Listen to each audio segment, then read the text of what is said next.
What is up, YouTube? Angry Jackalope, Rob Ricks. So, I've been dealing with Schrade for a while now, and I wanna share a little story with you guys. So, there's a folder that's out now from Schrade. It is the SCH503. SCH, not SCHF, I'm sorry, I misspoke. It's the SCH503. This is the 503B because it's black. And this motherfucker right here is the base model. So this is the SCH503, which has a silver with a black accents on it. Both of these are very sexy blades. Now, these are not the same blade though, because one of these is what is now referred to as the older model, and the other is now the brand new design for this blade. So I want to discuss that a little bit because there's a reason that there is a new model. A YouTube reviewer got hold of a SCH503 and tested it. Did a lot of good tests with it. And then did one test which was to test the lock mechanism. And he basically did a bunch of spine wax with it and basically found a way that the blade failed. And I remember watching that video thinking to myself, dude, that's fucking crazy. Why would you take a blade and smack its spine repeatedly on something? I don't get the logic on it. And I know he's done some follow-up videos where he talks about, you know, it's his fucking channel, it's his testing, his way of getting mental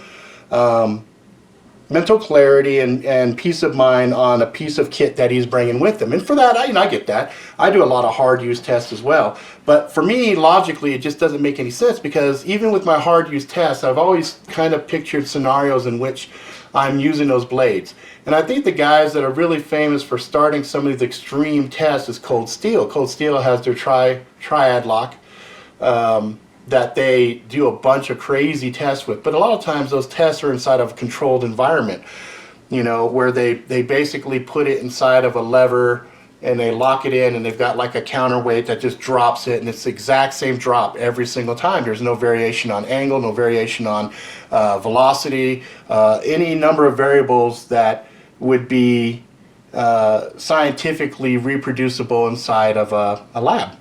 So when I watched that video and I saw the failure, I was like, oh, that sucks. You know, I hate to see a blade fail, period.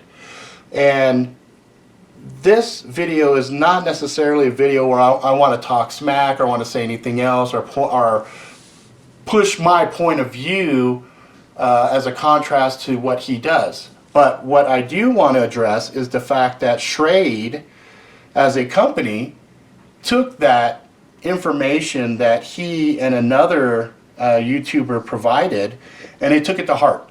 And they said, okay, they found a way to make this mechanism fail, so we need to go back to the drawing board, make some changes, and make it better.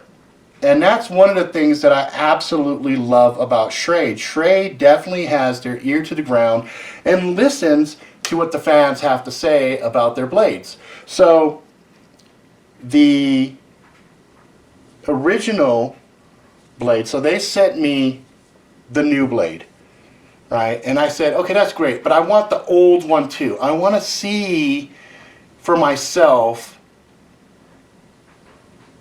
what's the deal, right?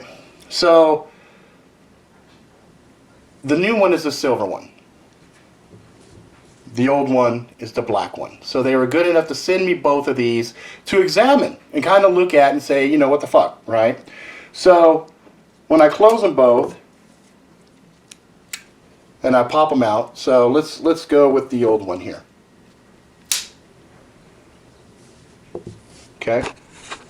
There, let's close the lock mechanism. I want you to hear this. Okay? Let's grab the new one now. I want you to hear this.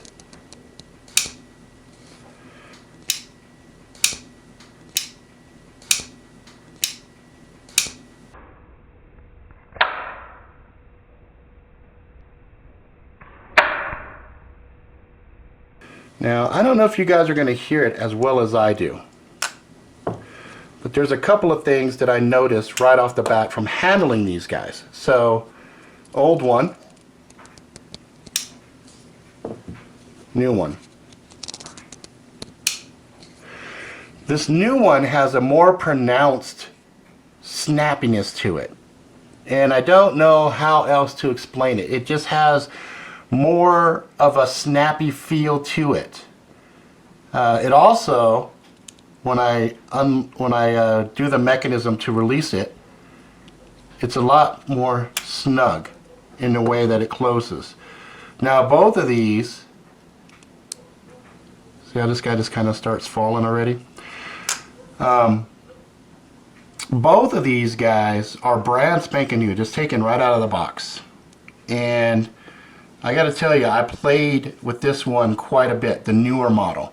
So I have opened and closed this guy probably close to 200, maybe 220 times.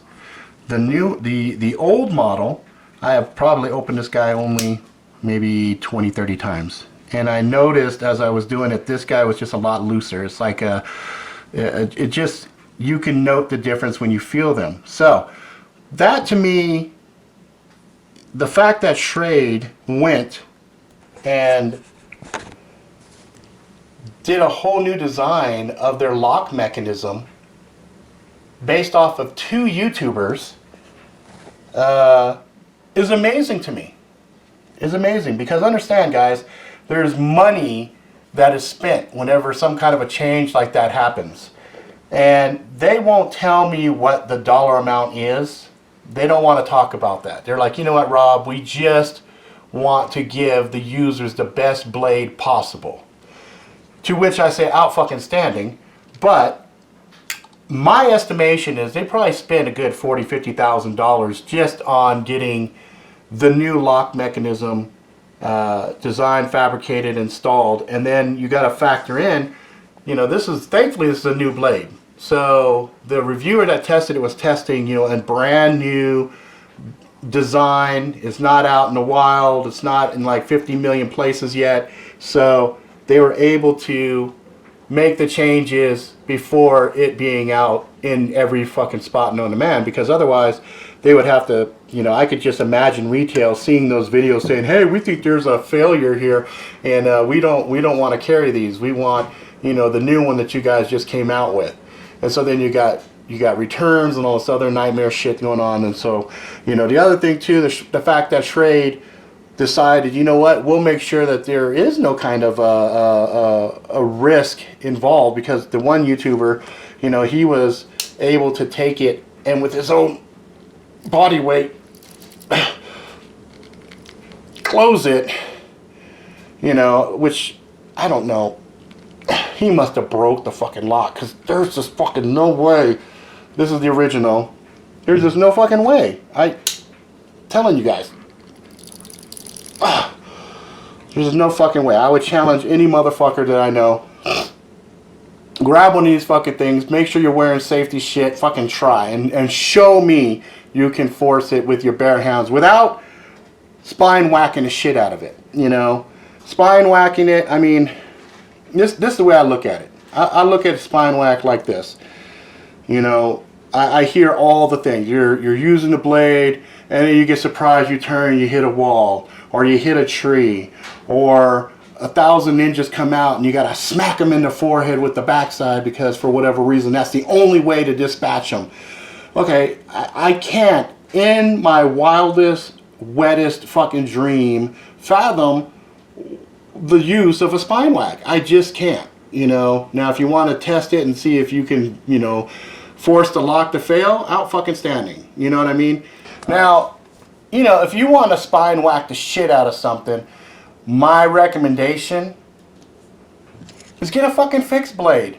You can spine whack the shit out of this and it ain't gonna fucking fold and it ain't gonna break on you. I don't understand why people are trying to take a folding blade and force it to do the same type of things that a fixed blade can do. I know that would be nice to have something that's foldable, that can open up and has the strength and durability that a fixed blade would have, but come on, let's be realistic. That's not feasible. It's not practical. So what I would say is you carry a folder, you use it for your EDC, opening boxes, letters, things of that nature. Then if the ninjas pop out, you also have a fixed blade nearby you that you can use. But, you know, if somebody wants to grab a folder, bang the shit out of it, spine whack the fuck out of it, and abuse it until it breaks, hey, knock yourself out. I don't think that that's indicative or reflective of what a blade is truly useful for, especially when it comes to something like a budget folder. I think this thing retails for 70 bucks. I think retail, you'll probably find it anywhere from 40 to 50 bucks. And I don't look at a $40, $50 blade as something that I'm necessarily going to take out and go, God forbid, have hand-to-hand combat with. And even if I am doing hand-to-hand combat, if I look at the majority of the strikes and the way that it goes, it's going with the way that it's designed. I'm not holding the blade like this and doing some kind of weird curling motion where I'm going to take the back of the blade and smack it against the motherfucker's forehead or something. You feel me? So anyway, I just think that Schrade should get some kudos and they should get some recognition for the fact that they went out of their way and changed the way that their Sherlock works and actually came out and redid the blade. So Schrade, good fucking job as usual. I got nothing to complain about. The other guy that did the reviews, dude, I'm not trying to talk shit, which is why I didn't bring your name up or anything else. I'm just pointing out the fact that you did a review, you broke the blade, and another reviewer saw it. He was able to reproduce it. And, the good thing is you guys did discover a flaw with it, but at the same time, really, who would have gone in a position where that would have happened? Anyway, if you guys agree with me, let me know. If you disagree with me, let me know. I mean, all I'm doing is just first and foremost saying thank you for Schrade for coming out of their own pocket to make better products for us, and also just asking the question, why the fuck do people even do spine wax in the first place? Okay guys, that's it for now. If you like it, please subscribe. Until next time, please be good to each other.